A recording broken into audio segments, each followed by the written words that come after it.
ഇതിങ്ങനെ ഇടാം. Second one കാണുമ്പോഴൊക്കെ എനിക്ക് എൻ്റെ വല്യമ്മച്ചി ഓർമ്മ വരാറുണ്ട്.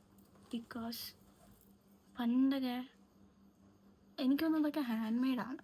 ലൈക്ക് ഇങ്ങനത്തെ കമ്മലുണ്ടോ, ഇത് ഇങ്ങനത്തെ കമ്മൽ. She use to wear this kind of കമ്മൽ ഓൾ ദ ടൈം. നമ്മൾ കാർ എന്തൂസിയാസ്റ്റ് എന്നൊക്കെ പറയുമ്പോൾ എനിക്ക് ജ്വല്ലറി ആൻഡ് ഡ്രസ്സ് എന്തൂസിയാസ്റ്റ് ആയിരുന്നു. സാരി എന്തൂസിയാസ്റ്റ്, ഡ്രസ്സല്ല sari. And this is the മാല. See, so nice, nice nice. ഇത് നമുക്ക് ഇങ്ങനെയും ഇടാം. ഓക്കെ, എനിക്ക് ഭയങ്കരമായിട്ട് ഇഷ്ടപ്പെട്ടത് അതാണ്. ഇത് ഇങ്ങനെയും ഇടാം, ഇതിങ്ങനെയും ഇടാം. സെറ്റാണ്. അപ്പം ജസ്റ്റ് ഒരേ ഒരു പീസ്, ഒറ്റ പീസ്, ഒരു പീസ്. ഈ ഒരു പീസിൽ ഭാഗ്യശാലി നിങ്ങളായിരിക്കും. എനിക്കറിയത്തില്ല, ആരാദ്യം വരുന്ന അവർ കൊടുക്കും.